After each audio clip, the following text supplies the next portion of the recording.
are teeming with wildlife, fish, plankton. We have dolphins here, we have whales here, we have sharks here.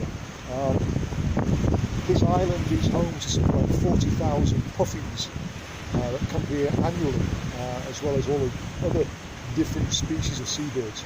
And this coastal area is absolutely teeming with wildlife. Shellfish, algae, seaweeds, these are all resources, and because of its position in the Firth of Forth, the other thing that you often find is, and you'll see some pictures of this that are going to get inserted into this clip, but there is lots of stuff that gets washed ashore.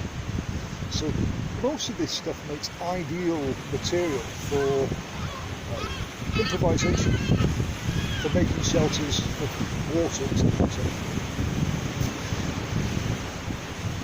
So this island is a magnet for wildlife, and it's certainly a place that you'll be able to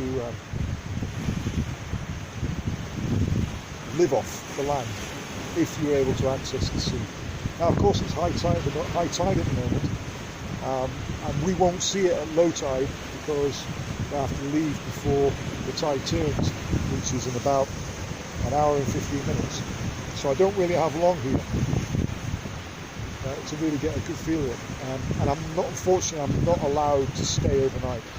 They won't allow overnight visitors because I would just love to spend 24 hours in this location and really get to grips with what I can find around the shore, what I can improvise.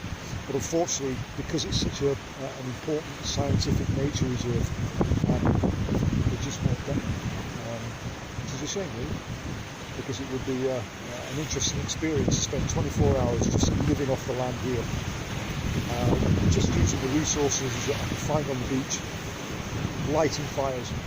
The main issue about this place is that there is no fresh water.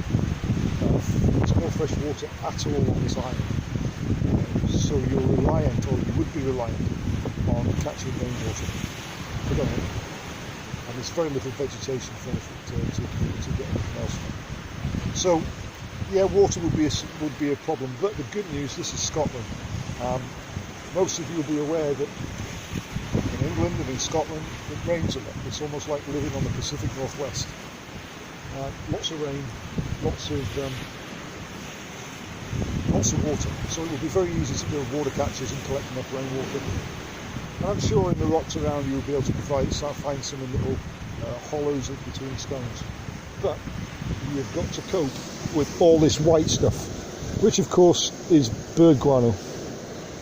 Because this island, particularly in spring when the birds come into nest, is absolutely covered. The noise here is cacophonic, loud. But at the moment it's towards the end, it's beginning of August. Many of the birds have put out to sea, and now all we'll see is birds stopping over here on their migratory routes to the Arctic and perhaps even to the Antarctic. There's some birds here that call this their home and then move on down to Antarctica. An epic migration. So this is a fabulous place, and it's the sort of place that you kind of want to come to live if you were going to be surviving the apocalypse. Put it this way, the zombies would have a hard time swimming to this island. So this is Dave, once again continuing the coastal theme. I'll see you later.